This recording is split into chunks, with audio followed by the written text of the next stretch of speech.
شکر کی پوریا نہیں ہے، شکر کا حوض ہے، نیچے شکر ہی شکر ہے۔ فرمایا اے بیٹا پہلے تیری ماں رکھ دیا کرتی تھی، آج رب ذوالجلال رکھ دی جلا گیا۔ آج رب ذوالجلال نے مہربانی فرما رہی ہے۔ اس کے بعد ہو گئے فرید الدین گنج شکر، گنج کہتے ہیں ڈھیر کو اور شکر کہتے ہیں شکر کو، شکر کا ڈھیر۔ اس کے بعد بابا فرید الدین گنج شکر کا نام رکھ دیا گیا گنج شکر۔ اب وہ گنج شکر کے نام سے مشہور ہیں، اصل میں ان کا نام ہے فرید الدین۔ تو دیکھو یہ تربیت ہے، اپنا اپنا انداز ہوتا ہے، ہر کا اپنا اپنا انداز ہوتا ہے۔ آج یہ کر رہا تھا کہ میرا ایک اپنا انداز ہے، سفر المظفر شریف کا مہینہ ہے، اللہ کے ولیوں نے اس ماہ مقدس میں وصال فرمایا، ان کے اعراس ہوتے ہیں۔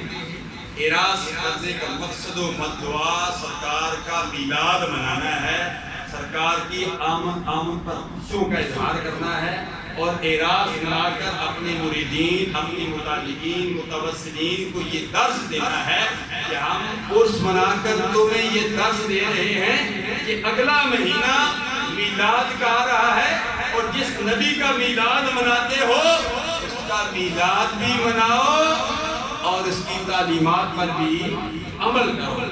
اس کی تعلیمات پر عمل یہ ہے کہ 5 وقت کی نماز ادا کرو، روزے رکھو، اعمال صالحہ کرو۔ یاد شریف کا بھی مقصد و مدعا یہی ہے۔ ہم نے بھی اس مہینے میں جو یہ شعبہ للبلاغ جامعہ حقانیہ ذہن علوم مرکزی جامعہ مسجد خوشبوئی مدینہ لنٹر کا پروگرام بنایا، پہلا لنٹر ڈل چکا ہے، حالات نہیں تھے، لیکن میلاد مصطفیٰ کے استقبال کے لیے دوسرے لنٹر کے بھی ہم نے سلسلہ شروع کر دیا ہے، کالم بن چکے ہیں، شٹرنگ جاری ہے۔ انشاءاللہ العزیز ہمارا پروگرام ہے بدھ کو یا جمعرات کو، انشاءاللہ اللہ کو دعوت بھی دیا، بدھ یا جمعرات شریف کو لنٹر ہوگا انشاءاللہ العزیز۔ یہ بھی میلاد مصطفیٰ کا استقبال میلاد مصطفیٰ ہے۔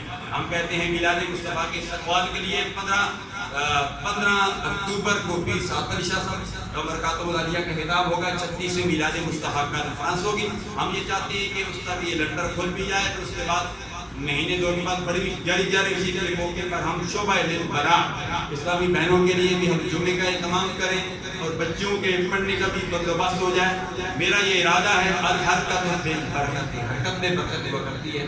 اگر تے حالات نہیں تھے لیکن شروع کر دیا ہے۔ ابھی ہم نے پرسوں سریہ لینا ہے اور خدا شاید سریہ کے لیے بالکل پیسے وغیرہ